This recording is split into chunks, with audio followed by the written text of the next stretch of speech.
সরকারের অন্যতম প্রধান দায়িত্ব হলো একটি অবাধ সুস্থ নিরপেক্ষ নির্বাচন আয়োজন করা এবং দেশের আইন শৃঙ্খলা পরিস্থিতি স্বাভাবিক রাখা। এই দুইটি কাজের মধ্যে একটি কাজই বর্তমান সরকার করতে সম্পূর্ণ ব্যর্থ হয়েছে। আমরা আজকের এই প্রবাসীদের পক্ষ থেকে অনতিবিলম্বে অন্তর্বর্তীকালীন অবৈধ ইউনিট সরকারের পদত্যাগ দাবি করছি এবং অনতিবিলম্বে একটি তত্ত্বাবধায়ক সরকার গঠন করে একটি দল নিরপেক্ষ সরকারের অধীনে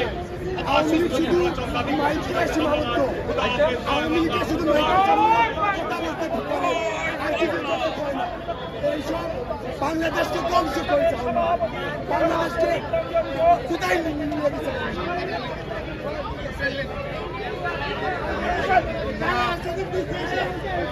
সকলে জানেন আজকে সেই 5ই আগস্ট ইতিহাসে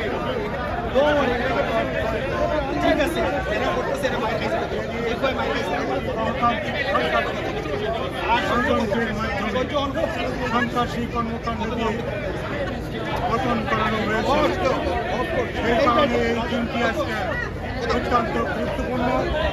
আমরা এই দিনটিতে আজকে সরকার আছে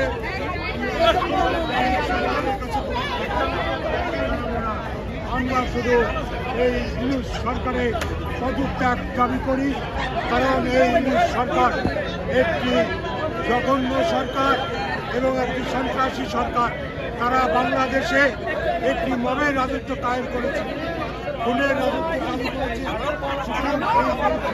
আমরা মনে করি যে এই সরকারের কোনো নৈতিক অধিকার নাই বাংলাদেশে সরকার পরিচালনা করার।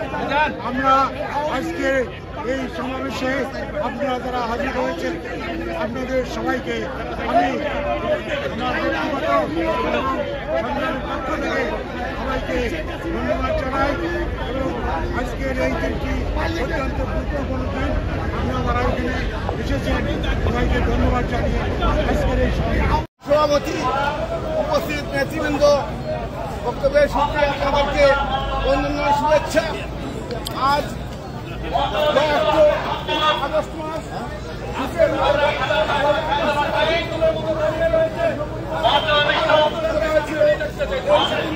চক্র এই আগস্টের 21 তারিখ শেখ হাসিনাকে হত্যা করা হয়েছিল। এই আগস্টের 22 তারিখ পর্যন্ত বাংলাদেশে